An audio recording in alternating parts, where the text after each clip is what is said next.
What's up, Vol Nation? My name is Kylia Berry, and with basketball season underway, let's go over the stats from last season and how we're doing so far.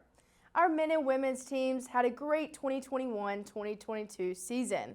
The Lady Vols finished their season 25-9 and made it to the Sweet 16 in the NCAA tournament.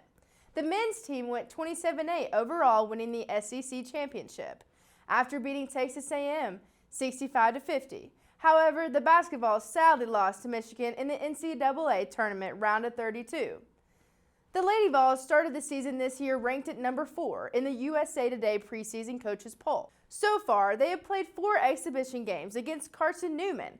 However, their regular season has not started out so great. The Lady Vols were swept by number 8 Ohio State in their first regular season game.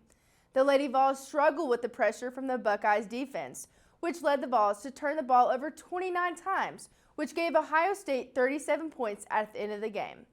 They took on UMass on Thursday, November 10th. Senior forward Rickey Jackson posted 24 points and 11 rebounds to fuel the victory against UMass.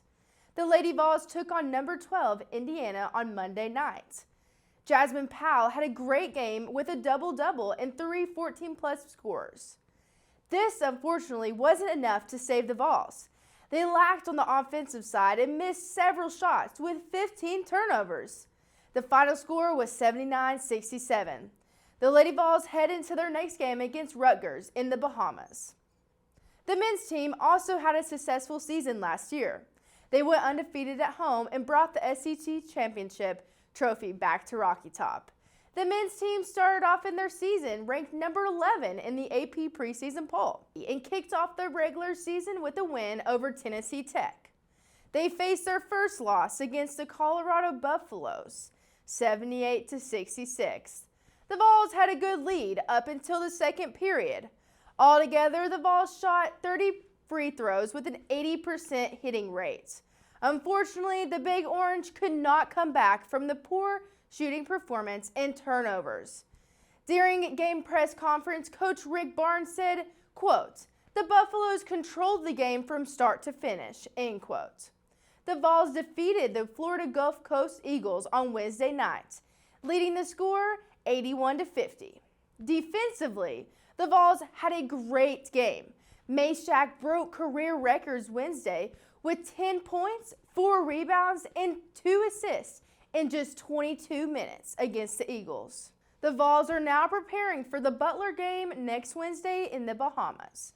The Vols are competing in the battle for Atlantis.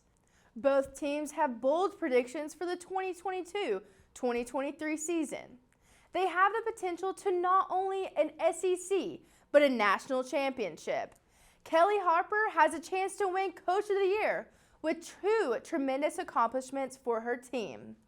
The men's team has the ability to reach the Elite 8 for the second time in basketball history. Additionally, the Vols had an aggressive offensive side last season. They are only coming back stronger for this year. The Vols should break program records for three-pointers. In the 2006 and 2007 season, the Vols scored 327 three-pointers. Last season, the Vols reached 305 three-pointers. In comparison, there are high hopes for the Vols in the 2022-2023 season. That's all for your volunteer basketball. I will keep you updated as the season goes on. Go Vols!